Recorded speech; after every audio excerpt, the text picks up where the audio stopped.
MSHAH.com. Saturday night in her opening, Judge Jeannine ripped Obama a new one after he spoke at the University of Illinois, Urbana-Champaign Friday while taking jabs at President Trump and Republicans. While Obama shot down Republicans for allegedly stoking fear during these, quote, dangerous and extraordinary times, he also arrogantly patted himself on the back for everything from the improving economy to supposedly helping to heal the country's racial division. Donald J. Trump was elected by the American people, and the left can't get over it. They have full-blown Trump derangement syndrome. Further, the left has no message, no substance, and are so desperate they are actually using Obama as their new ploy. Well, we saw how that worked out with Hillary. Let's just take a listen instead of me repeating what she's going to say. But absolutely. Obama did nothing but spread divisiveness in this country. That's what the liberal leftists do. All of you have a decision to make. It has never happened in the history of this country. An ex-president viciously attacking his successor, trashing our commander-in-chief, his party, and all those Americans who put him in the Oval Office. This on the heels of an anonymous op-ed piece allegedly written by a gutless senior administration official, or not, and published in collusion with the New York Times, a Trump-hating newspaper. There is so much hatred and resentment over the success of this president that they simply cannot handle it. I've got news for you. It's not going to stop. The haters aren't going anywhere. But if you're a patriot and you like the course America is on, just ignore them.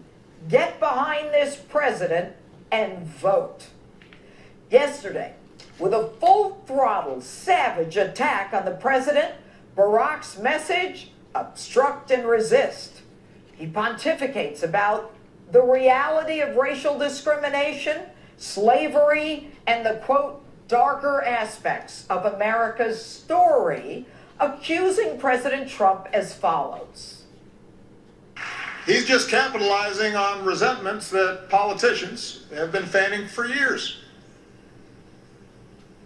A fear and anger that's rooted in our past. Are you kidding? If anyone has stoked racial hatred and divisiveness, it's you and your self-proclaimed wingman, Attorney General Eric Holder, running off to Ferguson, attacking all law enforcement. Whenever there's a... I'm interrupting, but yeah, exactly. You always see that. They blame you for what they are doing. I mean, isn't that just frustrating? Really frustrating. You know, can you imagine, like, you're in a position and people blaming you for what they are actually doing? I mean, how do you, like, what? You know, that's exactly what's going on here. And that plan is not going to work because people are waking up to this. People are waking up. They're seeing who's spreading the divisiveness.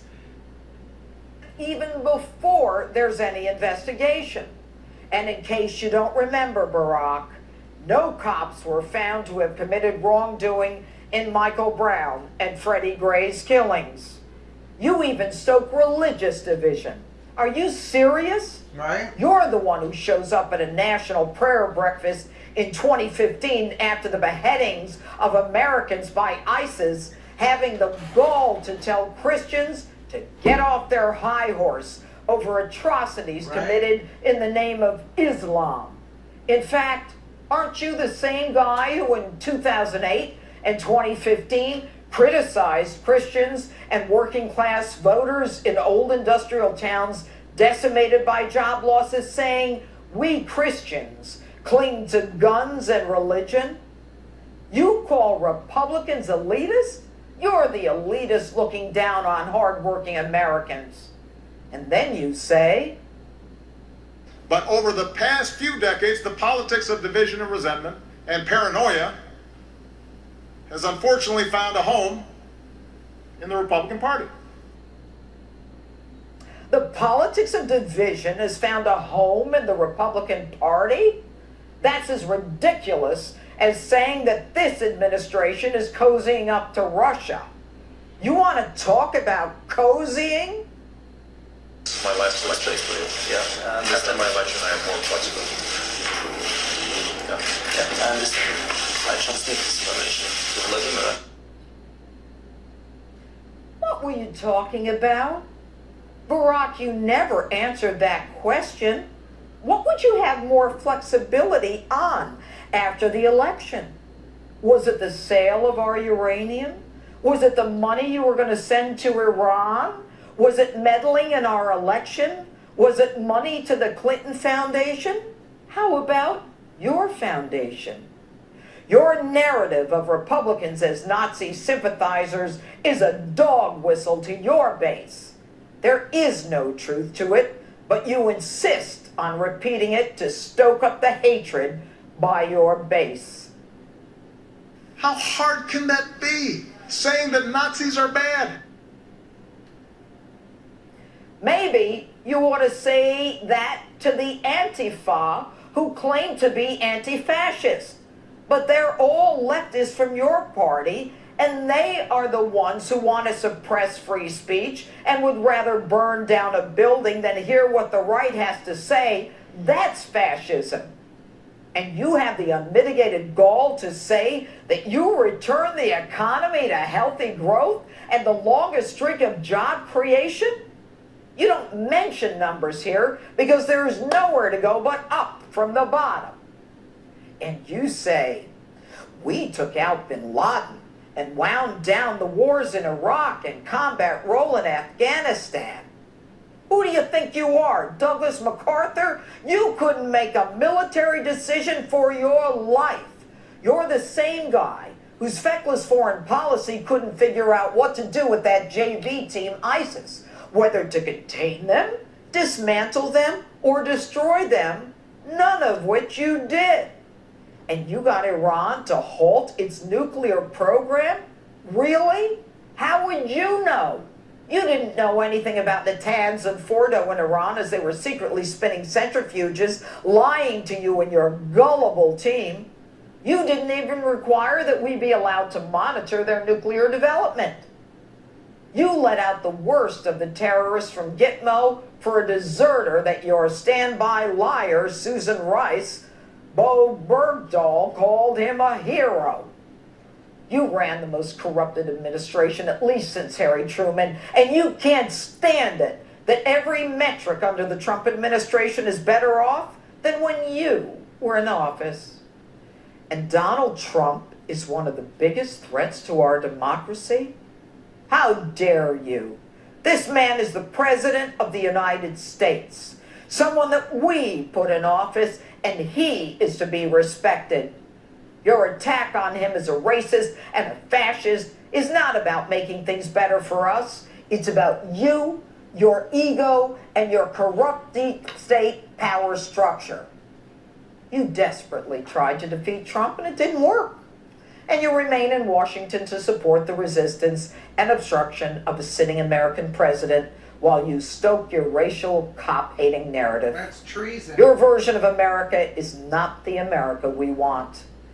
To us, social justice is about justice for American citizens and not illegal criminals. To us, social justice is about taking care of veterans who come back to our shores with fewer limbs than when they left. To us, social justice is not about burning our flag. It is about raising it and lifting it. I'm sorry to say this, but there's one thing that you're going to have to live with. The only reason that we have an outsider businessman president is because of you, your lies, your policies, and your divisiveness. You, Barack, you elected Donald Trump, and there's nothing you can do about the fact that he's sitting in the Oval Office now. So I guess I should say, thank you, Barack. Exactly.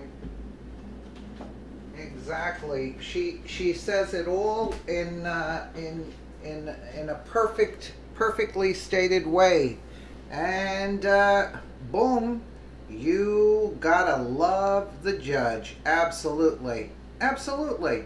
She was right on everything, and this is who I would prefer as Attorney General, to tell you the truth, because there's no games with her. She's right out there, and she's going to slam anybody that gets in the way.